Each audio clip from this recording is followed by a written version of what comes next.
সরকারকে বলতে চাই, আমরা যদি চাইতাম আজকের সারা বাংলাদেশ অচল করে দেওয়া হবে, আমরা অচল করে দিতে পারতাম। সারা দেশে তৌহিদি জনতা কর্মসূচি দিতে পারতাম, ঘেরাও কর্মসূচি দিতে পারতাম। আমাদের তৌহিদি জনতা 1 মিনিটের নোটিশে সারা বাংলাদেশ অকার্যকর করে দেওয়ার সক্ষমতা রাখে। আপনারা রাজি না? যদি লং মার্চ দেওয়া হয় আপনারা আসবেন না? যদি ঘেরাও কর্মসূচি দেওয়া হয় আপনারা আসবেন না?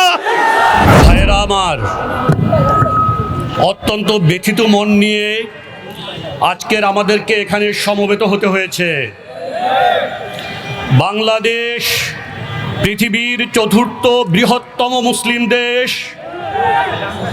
এই দেশে 18 কোটির মতন মুসলিম জনসংখ্যার বসবাস। এই দেশের প্রতিটি ইঞ্চি ভূমি আজানের ধ্বনিতে প্রকম্পিত হয়, কিন্তু তবুও এই দেশেই আল্লাহ এবং তার রসুলের অবমাননার প্রসঙ্গে আমাদেরকে রাস্তায় নামতে হয় এবং রক্ত দিতে হয়। এটা অত্যন্ত দুঃখজনক বিষয়। আপনারা জানেন, গত 10 দিন ধরে তৌহিদি জনতা আল্লাহ ও তার রসুলের অবমাননার প্রতিবাদে রাস্তায় আছে। রাখাল রাহা, সোহেল গালিব সহ আরো অসংখ্য কুলাঙ্গার নাস্তিক শাতিম এই দেশে আল্লাহ এবং তার রসুলের শানে অবমাননা করে চলছে। এর আগে আরো অনেক শাতিম এই দেশে এসেছিল, তারাও আল্লাহ এবং তার রসুলের নামে অবমাননা করেছে, কিন্তু সরকার তাদের ব্যাপারে কোনো ব্যবস্থা গ্রহণ করেনি। এর অপরাধে শাস্তির দাবিতে বারবার সারা দেশে মানুষ রাস্তায় নেমে এসেছে। ঢাকা, চট্টগ্রাম, রাজশাহী, খুলনা, সিলেট সহ সারা দেশে তৌহিদি জনতা রাস্তায় নেমে এসেছে, কিন্তু আমরা দেখেছি তবুও সরকার তাদের মুখে কুলুপ এঁটে বসে আছে। এদেশের বৃহত্তম মুসলিম জনসংখ্যার আবেগ, অনুভূতি, ধর্ম এবং বিশ্বাসের প্রতি বিন্দু মাত্র সম্মান প্রদর্শনের কোনো রকম দায়িত্ব তারা বোধ করেনি। আমরা বলতে চাই, 17ই ফেব্রুয়ারি রাখাল রাহা মহান আল্লাহর বিরুদ্ধে কটূক্তি করেছিল। 21শে ফেব্রুয়ারি দেশব্যাপী বিক্ষোভ হয়েছে। 7 দিন পর জনগণ অপেক্ষা করেছে দেখার জন্য সরকার কি পদক্ষেপ গ্রহণ করে, কিন্তু সরকার কোনো পদক্ষেপ গ্রহণ করেনি। এরপর 21শে ফেব্রুয়ারি আমরা 3 দিনের আলটিমেটাম দিয়েছিলাম সরকারকে, কিন্তু সরকার তবুও আমাদের দাবির প্রতি কোনো রকম কর্ণপাত করার প্রয়োজন মনে করেনি।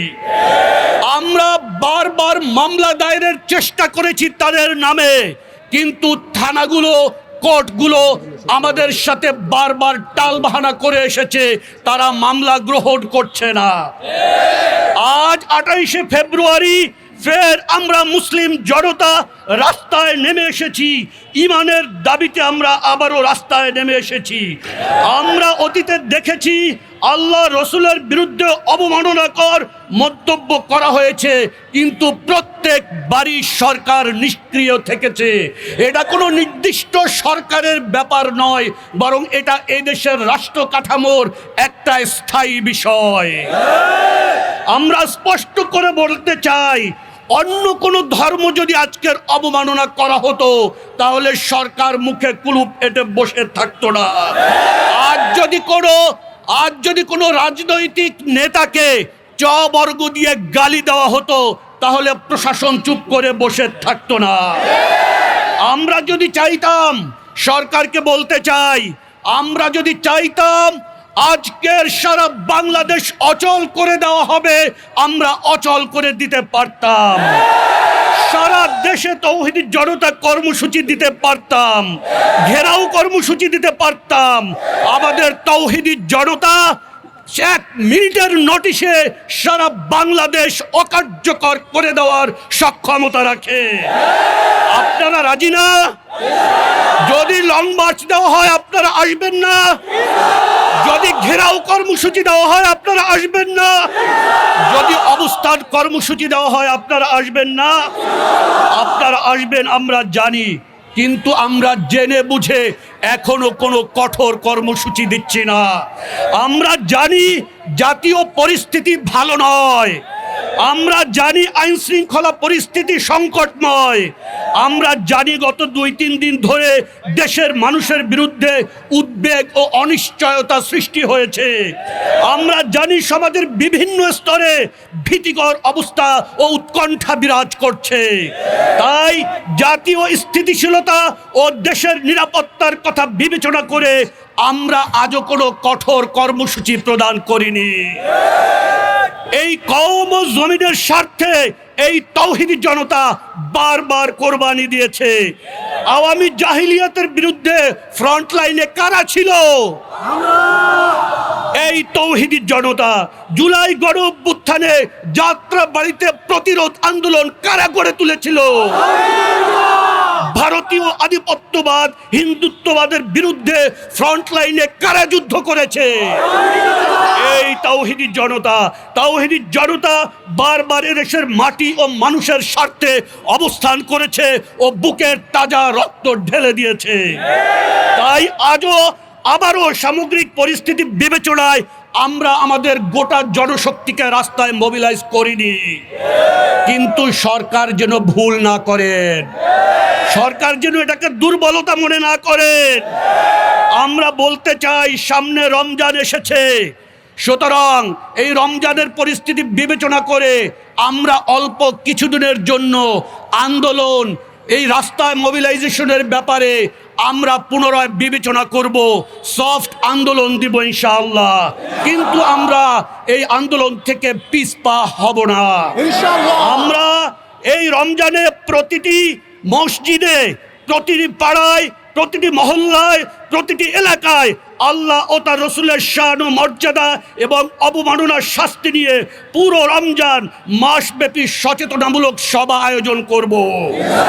সেহরি, ইফতার ও তারাবির সময় বিশেষ দোয়ার কর্মসূচি আমরা পালন করব। ইসলাম অবমাননার বিরুদ্ধে স্কুল, কলেজ, বিশ্ববিদ্যালয়, ক্যাম্পাস সহ সারা দেশে জনমত গ্রহণে গণস্বাক্ষর কর্মসূচি পরিচালিত হবে। সরকার যদি এই সুযোগকে, এই সফট আন্দোলনের এই সুযোগকে অবহেলা করে ন্যায় বিচার দিতে ব্যর্থ হয়, তাহলে আমরা আবার রাস্তায় নেমে আসব। এটা কোনো হুমকি নয়, এটা একটা বাস্তবতা। জাতীয় স্থিতিশীলতা বজায় রাখা শুধু আমাদের দায়িত্ব নয়, এটা প্রধানত সরকারের দায়িত্ব। সরকার যদি আমাদের কাছ থেকে সংযম আশা করে, তাহলে প্রথমে তাদেরকে এই শাতিমদের ব্যাপারে ন্যায় বিচার নিশ্চিত করতে হবে। তাই সরকার ভালো করে বুঝে নিক। সরকারকে আমি বলছি, তাওহীদি জনতার ধৈর্যের বাঁধ ভেঙে দিবেন না। সরকার ভালো করে বুঝে নিক, ন্যায় বিচার ছাড়া এই আগুন থামবে না, থামবে না, থামবে না। তাকবীর।